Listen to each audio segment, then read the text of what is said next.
Hola,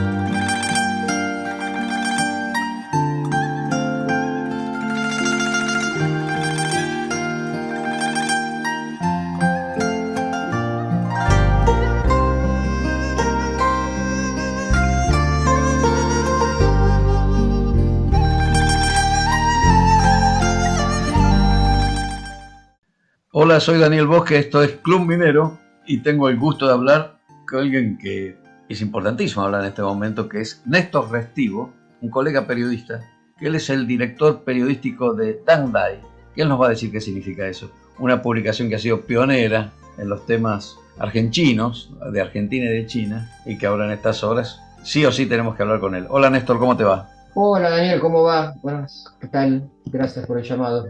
Y en esta gira tan sonada, en estos momentos tan acuciantes, preelectorales, etcétera, ¿qué es verdad y qué es mentira? ¿Qué se dice en China? ¿Cuánto de noticia hay y qué trascendencia puede tener? Bueno, para esta economía bastante insignificante que es la Argentina, ¿verdad? Es decir, ¿qué se puede traer de repente una supermisión que va estrenando un avión presidencial a la Argentina sin el presidente, ¿cierto? ¿Qué es el swap? ¿Qué no es el swap? ¿Cuánto nos puede mantener a flote un salvavidas de ese tipo? Bueno, como en todo acuerdo así macro con China, siempre hay mucho anuncio, después hay que desglosarlo bien. En la primera etapa, que ha sido Shanghái, algunas novedades hubo de cosas que ya están, ¿no? Por ejemplo, la empresa Hechouba, que es la que tiene que financiar las represas hidroeléctricas de Santa Cruz, como que hay que pelear mucho para que siga girando esos desembolsos y demás, pero bueno, se comprometió un desembolso importante. Después con State Grid, que es la que va a hacer todo el cable de alta tensión en el AMBA 1, también se comprometió a acelerar eso. Se había firmado en febrero del año pasado, después de la gira del presidente Fernández. Con las tres mineras, ya que ustedes tienen el programa minero,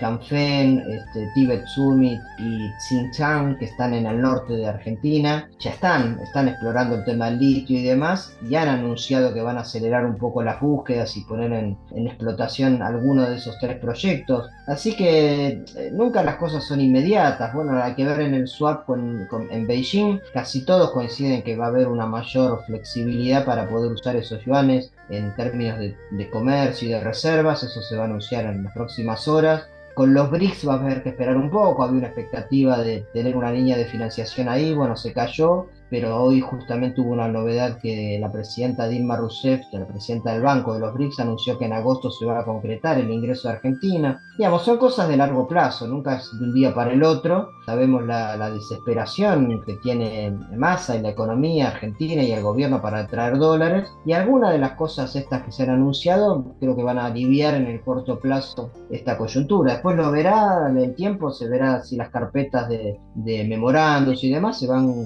concretando. Yo soy optimista en el largo plazo en cuanto que sí se van a concretar y van a aparecer esas inversiones, como se dicen, quizás infladas un poco, como vos decías, Daniel, estamos todavía en un periodo electoral, pero lo veo más por una necesidad de la economía de estos días más que como una estrategia electoral. Estoy confiado que muchas de esas inversiones y anuncios se van a ir concretando en los próximos años, esté quien esté en el gobierno.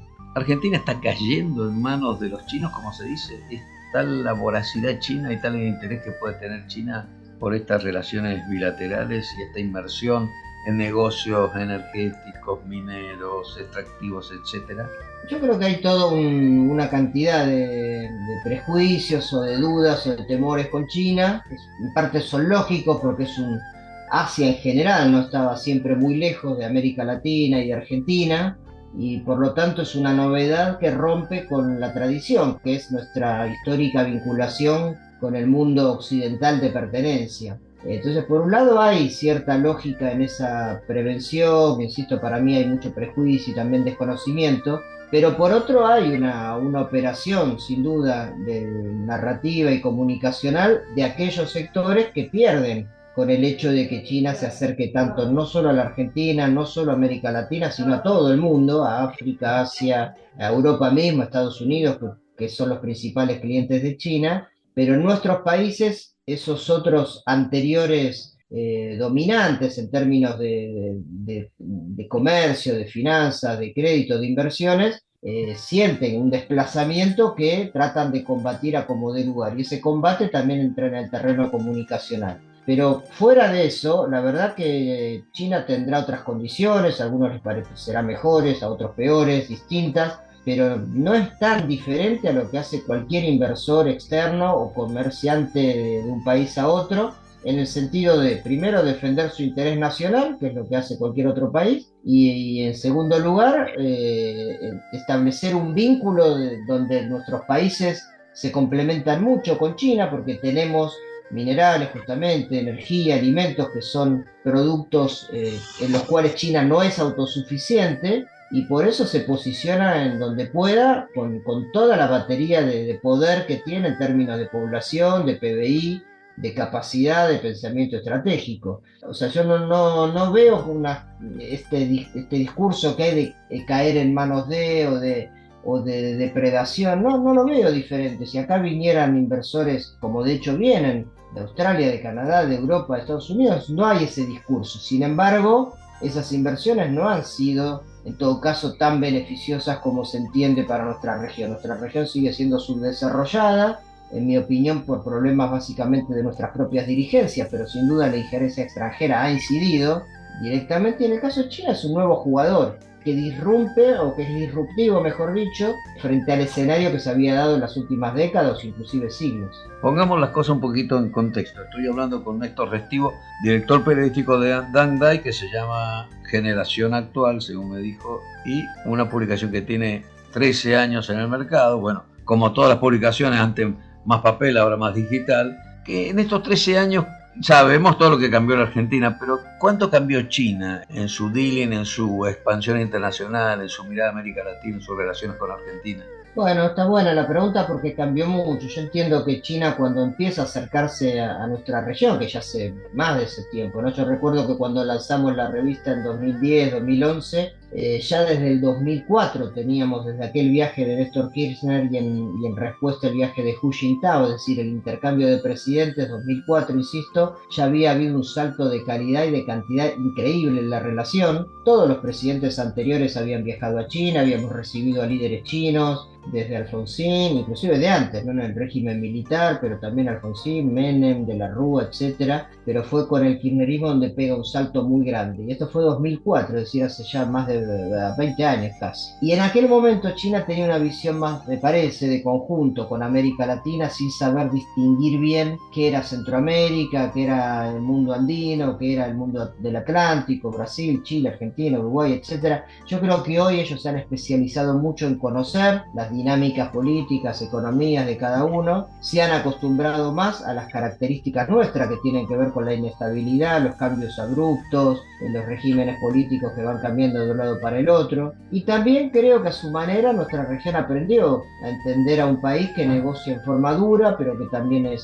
flexible, es pragmático, y encuentra en China un socio, sobre todo de inversión y comercio, que en otros lugares del mundo no hay. Es decir, en este momento no es que hay una oferta de inversiones, de comercio gigantesca con el ancho mundo. Realmente no, hay muy pocos inversores fuertes con los cuales trabajar, e insisto con el concepto anterior de complementariedad, en el sentido que tenemos lo que ellos necesitan, no para someternos a una primarización, pero sí entendiendo que ellos no son competitivos con nosotros en producciones, como sí lo ha sido históricamente, por ejemplo, Estados Unidos y en parte Europa. O sea, la región se fue acomodando y fue aprendiendo eso, y hoy tienen China, todos los países, te diría, Daniel, de América Latina y el Caribe, su primero o segundo socio comercial. Y si vamos al África, al Asia y al norte, inclusive industrializado, más o menos pasa lo mismo. China es un jugador relevante en todas las economías mundiales. La segunda parte de esta pregunta que había hecho recién es ¿cuánto cambió la pandemia Sí, en los temas de expansión china, de la ruta de sí. la seda, de la franja de la seda, con todo este Y reseteo que vino en el mundo, ¿cierto? Y todos estos barullos geopolíticos que se han ido viendo? sí, sí. Sí, yo creo que sí, ahí hay un factor que ralentizó, digamos, ¿no? Primero en términos del imaginario, China tenía una muy buena percepción en general en América Latina, a diferencia de la percepción que había sobre Estados Unidos en particular, no en todos los países, pero en muchos, particularmente en el nuestro, de un sentimiento medio antiamericano, si se quiere, y muy a favor de China, y eso con la pandemia y luego con la guerra cambió por este dispositivo narrativo, yo creo que ha habido y que mencioné al principio de la nota. Y también aletargó o ralentizó otras cuestiones, desde luego, al haberse cortado cadenas globales de valor, al haberse privilegiado más una integración, o por lo menos anuncios, ¿no? De integración más regional y demás, se han frenado, de hecho, muchas cosas. Algo que se frenó muchísimo con Argentina y con América Latina también es el turismo. Estaba por explotar ese turismo con China de intercambio en el Tal cual. 2019 y eso Sí. se frenó, con 3 años perdidos, ¿no? Y es una fuente de divisas que podría ser importante para nuestro país, que además tiene déficit comercial con China. El resto de los países de América Latina no, entre otras cosas también por la minería, pero Argentina sí. Y el turismo era una forma de compensar y eso se ha frenado totalmente. Recién ahora, 2023, empieza de a poquito a recuperarse.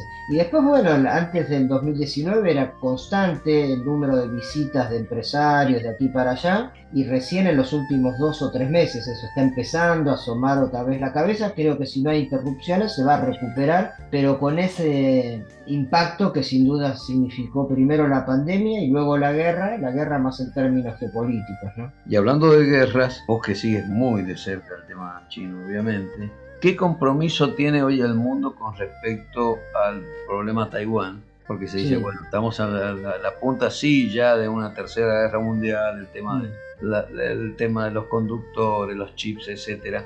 ¿Cómo se va a redibujar el mundo en esto que parece que es una fruta que está al caer en cualquier momento de la historia? Sí. Bueno, a ver, China tiene una diplomacia muy, muy activa para tratar de lograr que los pocos países, más o menos 15 países que siguen reconociendo a Taiwán como una entidad distinta a la de China, dejen de serlo. En Centroamérica se vio mucho esa actitud con Honduras y con otros países. En Sudamérica, salvo Paraguay, todo el mundo reconoce a la República Popular China, etcétera.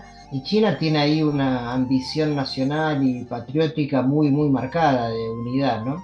En un sector de Taiwán también, porque el concepto de una sola China que profesa Beijing también lo tienen los sectores nacionalistas de Taiwán, desde otra perspectiva, sin el Partido Comunista en el medio, pero ellos también quisieran la unidad. Lo que pasa es que en Taiwán hay un partido que actualmente está en el gobierno, que sí es independentista, y cuando tensa la cuerda, bueno, ahí China plantea que es como un límite, ¿no? Una línea roja. El Ahora, tema todo es lo que que China, ocurra en el sí, mar de China el otro día o de la invasión, el día anterior a la invasión, todo lo que fuere, ¿en qué manera va a tensionar los mercados y sobre todo los coletazos que haya en estos países, ¿no? Que son también ámbitos de disputa? bueno, desde luego que si hubiese un conflicto bélico ahí sería terrible. Y hay una posibilidad, lamentablemente, porque justamente China está avanzando en el terreno militar con submarinos, con portaaviones y demás. Y si alguno piensa que Taiwán tiene una oportunidad de independizarse con el apoyo de Estados Unidos, un estratega pensaría que la oportunidad es ahora. Dentro de 5 años, 10 años, China va a estar mucho más armada de lo que ya está. Y eso tensa, pero ahí hay dos corrientes de pensamiento, ¿no? Lamentablemente lo que uno ve más en los medios es la visión más belicosa de la derecha estadounidense, de la OTAN y demás, que a rajatabla pareciera que quiere un conflicto. Y hay otras voces, inclusive de gente que no necesariamente es... pienso en Henry Kissinger, por ejemplo, es un tipo que preferiría una transición, una cooperación, y así hay otros estrategas estadounidenses, pero no tienen tanta voz hoy. Los que tienen más voz son las voces más duras. Y es un riesgo muy alto, sobre todo por esto que digo, porque si van a hacer algo, probablemente lo intenten hacer a corto plazo, porque a largo plazo todavía va a ser más difícil disputarle a China el poder militar. Entonces estamos en una situación de riesgo, claro que sí. Lo de Ucrania es casi, te diría, más allá de la responsabilidad de cada uno y de Rusia, todo eso, es casi como una prueba, a ver qué pasa en un conflicto así. Pero si se mete China ya es otro ruido, y desde luego va a afectar muchísimo a la economía global, a los mercados. Significaría un desacople brutal entre Oriente y Occidente y una tragedia por el poder nuclear que tienen los contendientes, ¿no? Que tendrían. Pero bueno, esperemos que eso no llegue, se tensa, y esperemos que no pase desde ya.